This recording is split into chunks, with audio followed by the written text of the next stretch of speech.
Hello everyone, welcome to Paramkusam food and vlogs. ఇవాళ mixie పట్టే పని లేకుండా, రోట్లో దంచే పని లేకుండా చాలా ఈజీ వేలో ఎవరైనా ఈజీగా చేసుకునే పద్ధతిలో ఈవెన్ బ్యాచులర్స్ కూడా చాలా ఈజీగా ప్రిపేర్ చేసేసుకోవచ్చు. ఒక ముద్ద టేస్ట్ చేశారంటే రైస్ మొత్తం ఈ చట్నీతోటే తినేస్తారు, ఎటువంటి సైడ్ డిష్ లేకుండా. అంత టేస్టీగా ఉంటుంది ఈ గుంటూరు స్టైల్ గోంగూర పచ్చడి. ముందుగా ఒక పెద్ద గోంగూర కట్టను తీసుకొని వలిచేసుకొని నీట్గా వాష్ చేసుకొని పక్కన పెట్టుకోవాలి. ఆ గోంగూరని ఒక గిన్నెలోకి తీసుకొని గోంగూర అంతా అందులో వేసేసుకోవాలి. వేసేసుకున్న తర్వాత మీ కారానికి సరిపడా పచ్చిమిర్చిని కూడా అందులో వేసుకోవాలి. మనము కంప్లీట్గా పచ్చిమిర్చి వాడతాము ఈ చట్నీకి, ఎటువంటి కారం వాడము.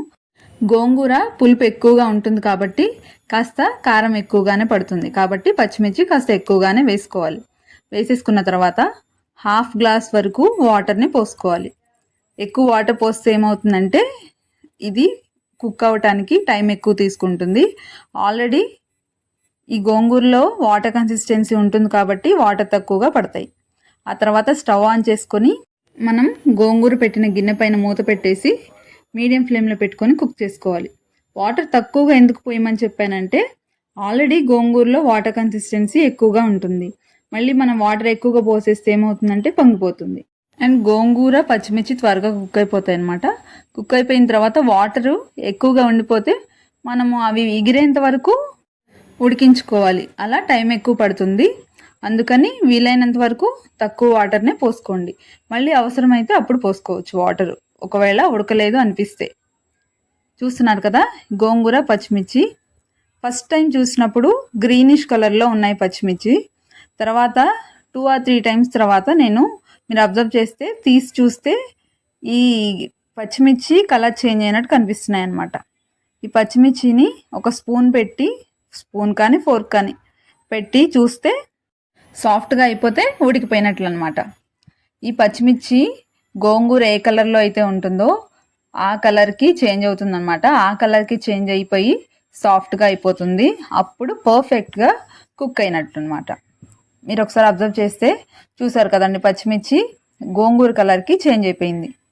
ఫస్ట్ ఉన్న గ్రీనిష్ కలర్ నుంచి ఈ కలర్కి చేంజ్ అయింది అండ్ సాఫ్ట్గా కూడా అయిపోయింది. ఇప్పుడు కుక్ అయిపోయినట్టు అనమాట గోంగూర. చూసారు కదా, ఇది కుక్ అయిపోయినట్టు. తర్వాత కూడా వాటర్ ఉన్నాయి, మీరు అబ్జర్వ్ చేస్తే ఆ వాటర్ అంతా ఎగిరేంత వరకు మనము కుక్ చేసుకోవాలి. చూసారు కదా, వాటర్ అంతా ఎగిరిపోయేలాగా కుక్ చేసుకున్నాను. ఈ కన్సిస్టెన్సీలో ఉన్నప్పుడు స్టవ్ ఆఫ్ చేసేసుకొని మూత పెట్టేసుకోవాలి. మూత పెట్టేసుకొని దింపేసుకొని ఇది చల్లారకు ముందే మనము దీన్ని గోంగూరని స్మాష్ చేసుకోవాలన్నమాట. ఇప్పుడు ఈ పచ్చిమిర్చి అంతటిని మధ్యలోకి తీసుకొచ్చుకొని పచ్చిమిర్చి పైన కలుపు వేసుకోవాలి. గోంగూరని అలానే ఒక సైడ్కి ఉంచేసేయాలన్నమాట. టేస్ట్కి సరిపడా రాక్ సాల్ట్నే వేసుకోవాలి. సాల్ట్ అసలు వేసుకోకూడదు. రాక్ సాల్ట్ వేసుకొని పప్పు గుత్తి తీసుకొని బాగా స్మాష్ చేసుకోవాలి. వేడి మీద ఉన్నప్పుడు ఇలాగా స్మాష్ చేస్తేనే ఈ పచ్చిమిర్చి అయినా గోంగూర అయినా సాఫ్ట్గా మెదిగిపోతాయి అన్నమాట. చల్లారిపోతే ఈ సాఫ్ట్నెస్ మాత్రం రాదు. ముందుగా ఈ పచ్చిమిర్చిని స్మాష్ చేసుకున్న తర్వాత ఆ తర్వాత గోంగూరను కూడా కలిపి మెత్తగా మెదుపుకోవాలి. గోంగూర పచ్చిమిర్చి రెండు మిక్స్ అయ్యేలాగా పప్పు గుత్తితోటి బాగా చూపిస్తున్న విధంగా బాగా కలుపుకోవాలి. చూసారు కదా, చట్నీ మిక్సీ కానీ రోల్ని కానీ యూజ్ చేస్తే ఏ టెక్స్చర్ అయితే వస్తుందో సేమ్ యాస్టీజ్ అలాగే ఉంటుంది. ఈ స్టైల్లో చేస్తే ఇంకా టేస్టీగా ఉంటుంది. సాల్ట్ ఏదైనా తగ్గినట్టుంటే ఇప్పుడు అడ్జస్ట్ చేసేసుకొని మళ్ళీ ఒకసారి కలిపేసుకోవాలి. ఇలా కలిపేసుకున్న తర్వాత ఇందులోనే సన్నగా తరిగిన కొత్తిమీర, సన్నగా తరిగిన ఉల్లిపాయ వేసేసుకోవాలి.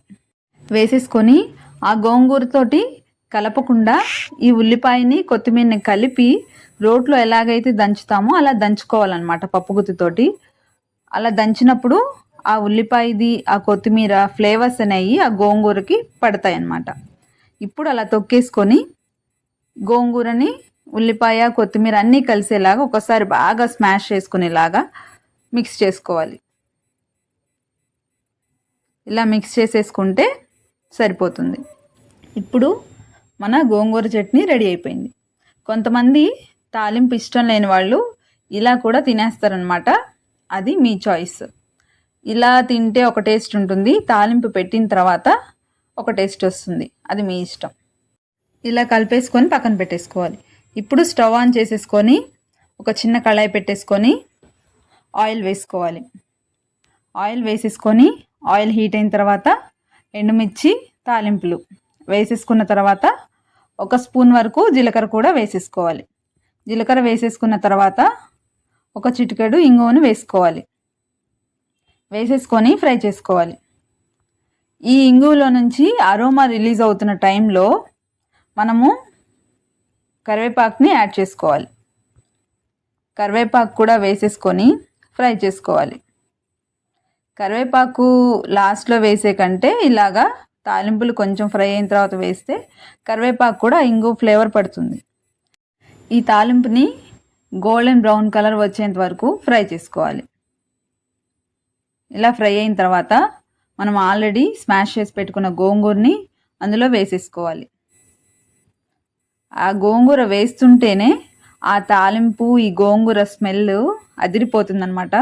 ఒకసారి తప్పకుండా ట్రై చేయండి, చాలా టేస్టీగా ఉంటుంది. ట్రై చేసిన తర్వాత మీరు ఎలా ఉందో నాకు కామెంట్ చేయడం మాత్రం మర్చిపోకండి, అంత టేస్టీగా ఉంటుంది. ఈ చట్నీ వేసేసుకొని ఈ ఆయిల్ అంతా ఈ గోంగూరకి పట్టేలాగా బాగా కలుపుకోవాలి. సిమ్లో పెట్టుకొని మాత్రమే కలుపుకోవాలి. కలుపుకొని ఈ పెట్టిన పోపు అంతా ఆ గోంగూరకు పట్టేంత వరకు ఒక 2 మినిట్స్ వరకు సిమ్లో పెట్టుకొని ఫ్రై చేసుకోవాలి. అంతే అండి, ఎంతో సింపుల్ అండ్ టేస్టీ అయిన గుంటూరు గోంగూర పచ్చడి రెడీ అయిపోతుంది. చాలా ఈజీ ఉంది కదా ప్రాసెస్, ఎవరైనా చేసేసుకోవచ్చు. ఒక ముద్ద తిన్నారంటే రైస్ మొత్తం కూడా ఈ చట్నీతో తినేస్తారు, ఎటువంటి సైడ్ డిష్ లేకుండా. నాది గ్యారంటీ, అంత టేస్టీగా ఉంటుంది. వీడియో నచ్చితే లైక్ చేయండి. ఇటువంటి మంచి మంచి రెసిపీస్ కోసం నా ఛానల్ని సబ్స్క్రైబ్ చేసుకోండి. అలాగే చట్నీ ట్రై చేసి ఎలా వచ్చిందో కామెంట్ చేయడం మర్చిపోకండి.